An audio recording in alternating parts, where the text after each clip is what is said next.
What's good, YouTube? This is the Real Boxing Channel. Today we're going to be breaking down Andy Cruz and Raymond Muratalla and the notable fights on the undercard. First up, we got Israel Madrimov versus Luis David Salazar. So Israel Madrimov, coming off of the Bud Crawford fight, I think he was getting a lot of attention and hype, which I think he deserved. I mean, he fought Terrence Crawford really close. I think it was actually probably Terrence's toughest fight to date. I know some people would disagree with me with that, but I scored it 7-5 when it happened. 11 months ago, he fights Virgil Ortiz, and early on I thought he looked decent, but as the fight wore on, I think Virgil just outmuscled him and made it his fight, overwhelming pressure and really imposing his physical strength on Madrimov. He also did a good job of disrupting the rhythm of Madrimov, and that's really what sealed the deal in the later rounds. I think a lot of people might be writing him off in the future, but he's still a legit contender in the weight class, and I think he gives a lot of guys problems. I think his footwork's elite. He punches from many unique angles and has some sneaky power. One thing I think people underrate about him is just how athletic he is and his core strength. This guy is an absolute freak in the gym. If you've seen videos of it, you'll know what I'm talking about. I think all of this that I've said about him has been overshadowed in the last two fights because he went up against two guys that are elite level fighters. And I'm expecting him to come in after 11 months and get a few rounds of work in before ultimately going for the kill starting in the middle rounds. As for Salazar, it was tough to find anything recent on him, but from the couple of fights I've seen from 5 and 6 years ago, he's going to be a guy that's there for Madrimov to hit. He stands right in front of you. He's going to try to dig into the body, and he looks okay when he sits down on his shots. The problem is Madrimov moves way too well, and I think he makes this look like an easy night.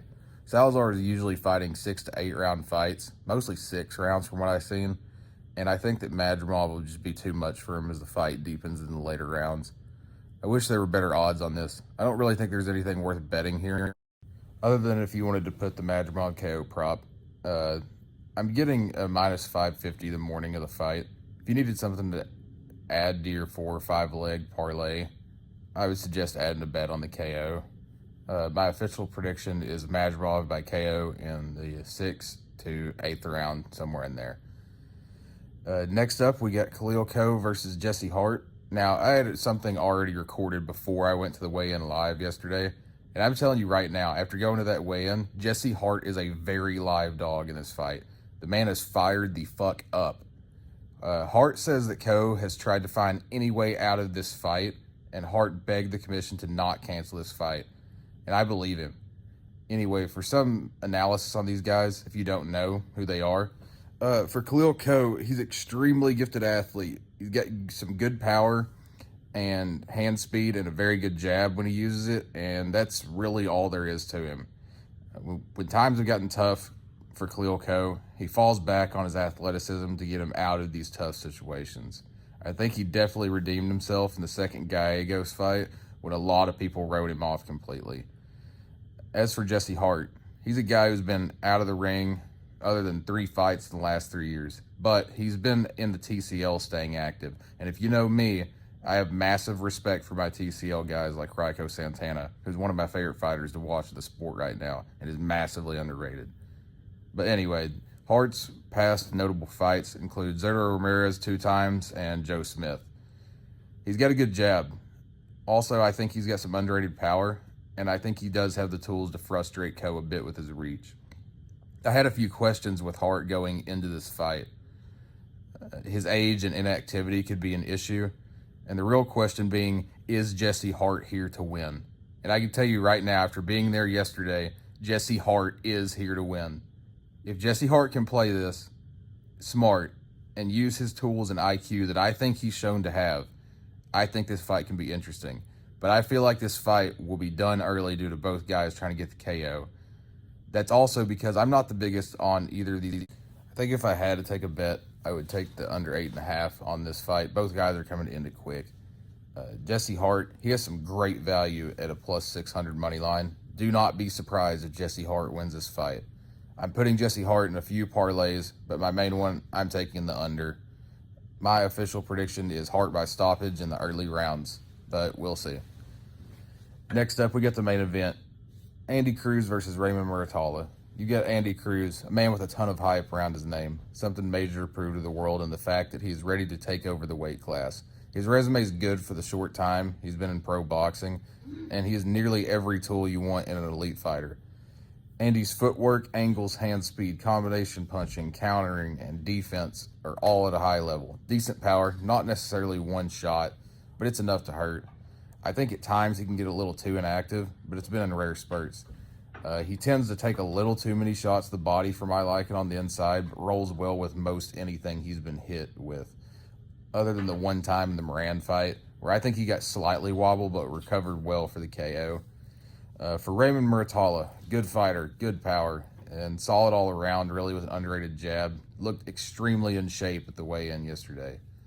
Walks down the fighters he's faced well, pretty active, good gas tank, but here's the thing. I can't play a scenario in my head where I see Muratalla winning this fight. And I haven't really had anyone explain to me how they think he wins this fight. Like from a technical standpoint, strategic standpoint, anything like that. I don't think Muratalla is necessarily elite in any one category, which is where I think he falls short of Andy Cruz. I think Muratalla's fight with Tevin Farmer really shows that he struggles with good hand speed and movement.